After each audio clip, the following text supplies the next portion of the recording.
Sesaat lagi Anda akan menyaksikan Dita dalam Berita. Tapi sebelumnya, mohon di-subscribe dulu. Belum subscribe? Ayo subscribe. Gitu dong.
Semuanya apa kabar? Semoga baik-baik aja. Terima kasih yang udah nonton video-video aku dan juga terima kasih yang udah subscribe.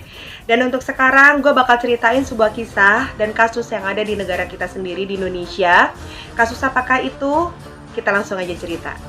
Ada banyak beberapa tindak kriminal yang terjadi di negara kita. Salah satunya adalah di tahun 1992.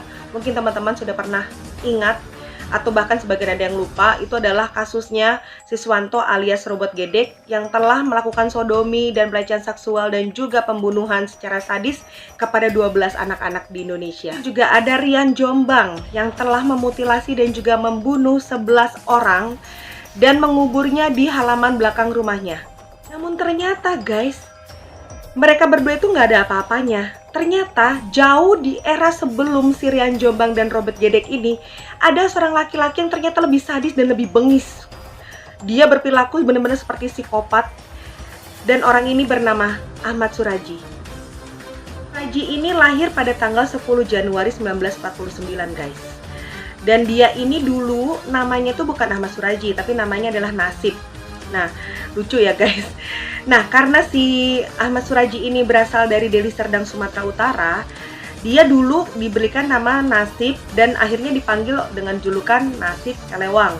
Kenapa? Karena dulu dia itu pernah atau sering banget melakukan sebuah tindak kejahatan, yaitu mencuri sebuah lembu dengan menggunakan alat bernama kelewang. Makanya disebut namanya Nasib Kelewang. Karena tindak kejahatan ini yang sering mencuri lembu dengan menggunakan alat kelewang, maka dia pernah merasakan di penjara guys. Nah, setelah itu dia pernah juga dijuluki sebagai Datuk. Kenapa? Karena dia telah menikahi 3 orang putri, di mana 3 orang ini adalah kakak beradik dan 3-tiganya sekaligus dinikahi oleh si Ahmad Sarji ini. Bayangkan guys, dia langsung menikahi 3-tiganya kakak beradik dan dia langsung tinggal serumah pula dengan si istri-istrinya ini, si kakak beradik ini. Dan dari hasil pernikahannya menikahi 3 saudara kandung ini guys, si Ahmad Sarji ini dikaruniai 9 orang anak. Dan kekejiannya dia dimulai dari tahun 1986. Oke, tindak kejinya si Ahmad Sarji ini di awal dari sebuah mimpi. Pada satu malam, Ahmad Sarji ini sedang bermimpi. Dia didatangi oleh mendiang ayahnya. Dan mendiang ayahnya ini dulunya berprofesi sebagai dukun. Nah, di situ ayahnya seperti ingin mewariskan ilmunya kepada si Ahmad Sarji, tapi dengan beberapa syarat. Dan syaratnya itu adalah salah satunya ya, membunuh atau memutilasi 72 wanita guys. Dan sebelum ritual membunuh wanita-wanita ini guys, ternyata dia ada syarat lagi, yaitu dia harus mencium atau memakan atau menyedot atau ya apalah itu liur, air liur dari 72 wanita ini yang akan ditumbalkan guys. Jadi ya guys, memang ternyata dia dari dulu itu punya cita-cita sebagai seorang dukun. Dengan segelas air putih lalu pasien disembur. Ya mungkin inilah sebuah istilah like father like son ya. Jadi dia mungkin pengen meniru ayahnya dulu sebagai seorang dukun, dan sekarang dia pengen jadi seorang dukun sama seperti ayahnya. Terlebih lagi dia dapat wasiat dari mendiang ayahnya melalui mimpinya. Jadilah dia langsung melakukan ritual apa yang sudah diberikan dari ayahnya itu. Jadi dia terus membunuh, membantai, karena kan harus 72 nyawa wanita ya guys yang buat ditumbalkan gitu. Jadi dia tetap membunuh, dia membantai, dan dengan cara yang berbeda-beda. Ada yang dipenggal, ada juga yang diperkosa dulu, ada juga yang dipretelin gitu kan ya, dengan berbagai cara gitu. Tapi tetap syaratnya adalah dia harus meminum air liur dari wanita ini sebelum dia bunuh gitu. Itu sih syarat yang menjijikannya gitu.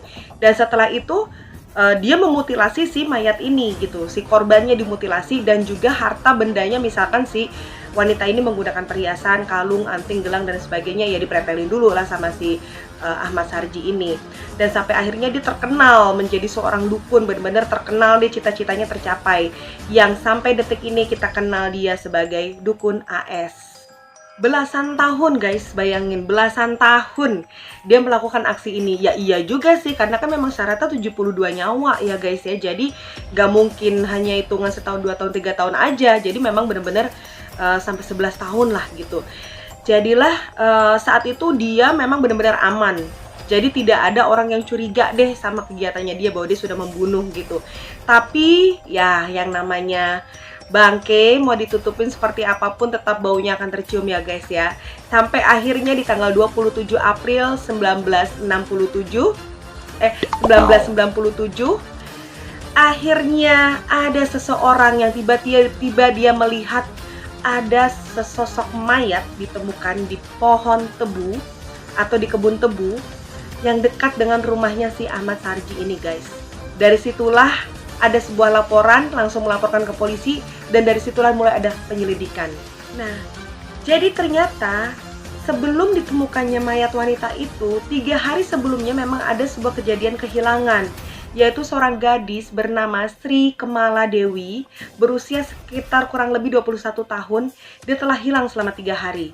Dan ternyata pada saat warga berbondong-bondong melihat mayat siapa nih gitu yang ditemukan, ternyata benar guys, itu adalah mayatnya Sri Kemala Dewi. Setelah itu kepolisian pastinya bingung kan, siapa yang telah membunuh?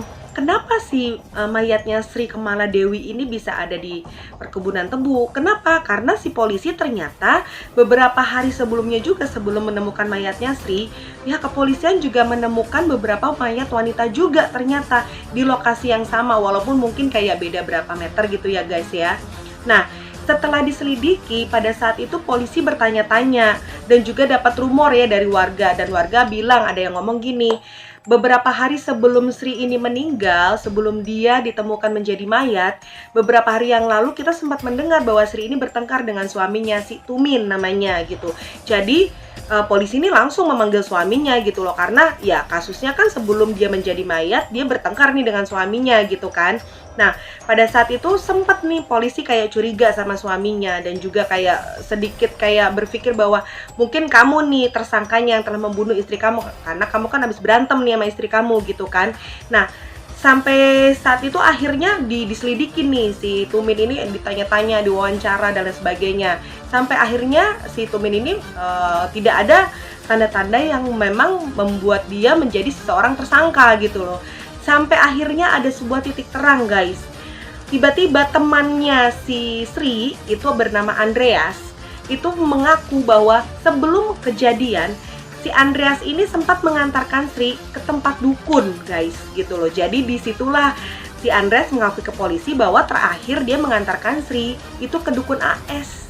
Nggak tahu mau ngapain, mungkin dia mau konsultasi atau apa, nggak tahu juga guys gitu loh. Tapi terakhir Andreas bilang dia ke rumah dukun AS. Nah, setelah dapat laporan seperti itu, pihak kepolisian langsung mendatangi si dukun AS ini.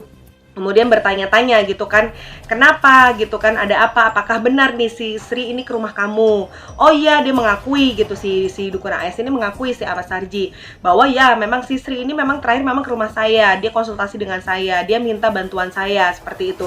Tapi setelah itu dia langsung pulang ke rumah gitu. Setelah itu saya nggak tahu apa yang terjadi dengan Sri.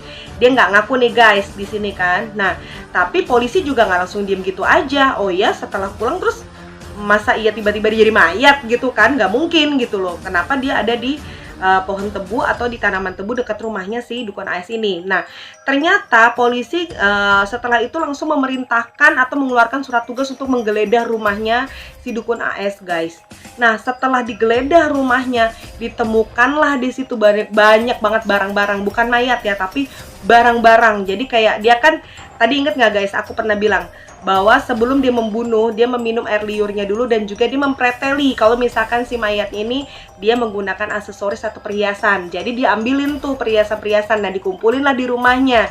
Nah, setelah itu diperiksa nih sama polisi dan ternyata salah satu barang gelang atau perhiasan itu adalah ternyata memang punya Sri Kemala Dewi guys.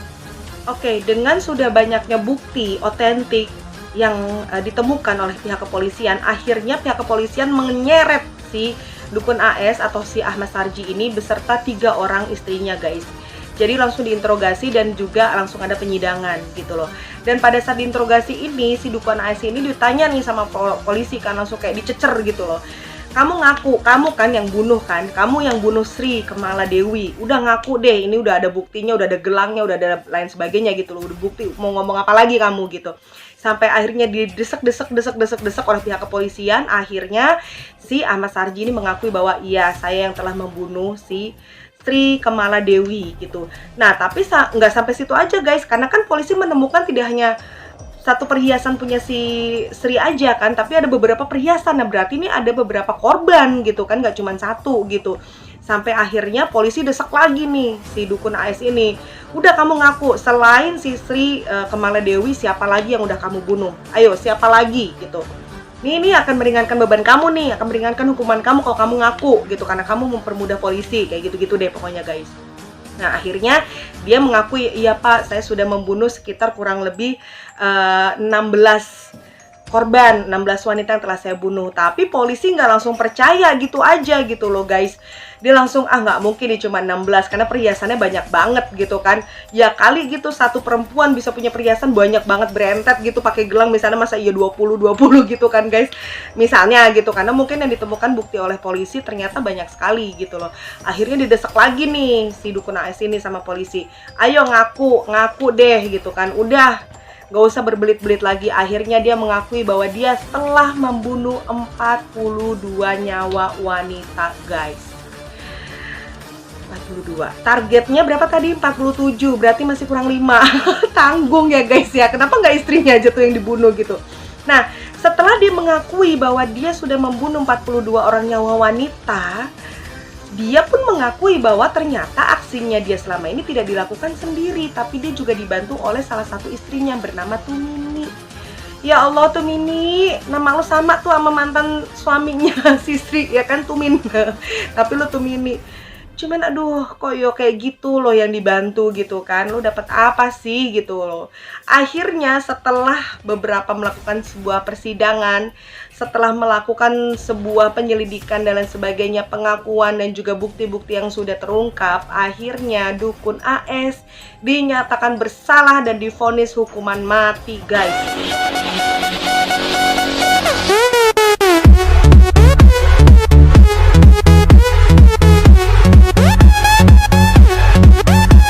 Dan tepat di tanggal 10 Juli 2008 pukul 22 waktu Indonesia bagian Barat, Dukun AS dihukum mati, yaitu dengan menggunakan tembakan. Dan untuk istrinya, si Tumini, dia diberikan hukuman seumur hidup guys. Nah, itu dia guys, cerita tersadis ya zaman dulu gitu. Cuman gara-gara cita-cita pengen jadi dukun, ya makanya cita-cita tuh jangan jadi dukun. Cita-cita tuh kayak Susan, jadi dokter. Susan, besok gede mau jadi apa? Aku kepingin pintar, guys, sudah kelar ya cerita tentang Dukun AS. Mungkin memang sebagian ada yang udah tahu dalam cerita ini, bahkan sempat difilmkan ya cerita ini. Dukun AS ini saking sadisnya, saking brutalnya, itu pernah dibuatkan sebuah film gitu loh di zaman dulu. Aku sih belum pernah nontonnya sih sebetulnya. Bukannya apa-apa, nggak mau aja sih, males gitu loh ngeliat-ngeliat aduh kejadian kayak begitu, jadi bikin psikis tuh kayak nggak seru deh pokoknya. Tapi anyway, langsung aja subscribe lagi dong guys, please di subscribe lagi ya. Terima kasih juga buat nonton, terus share aja sebanyak-banyak ya, nggak apa-apa. Walaupun temennya udah tahu gue cerita Dukun AS, ya udah nggak apa-apa, share aja, yang penting kalian udah share. Oke, terima kasih, bye.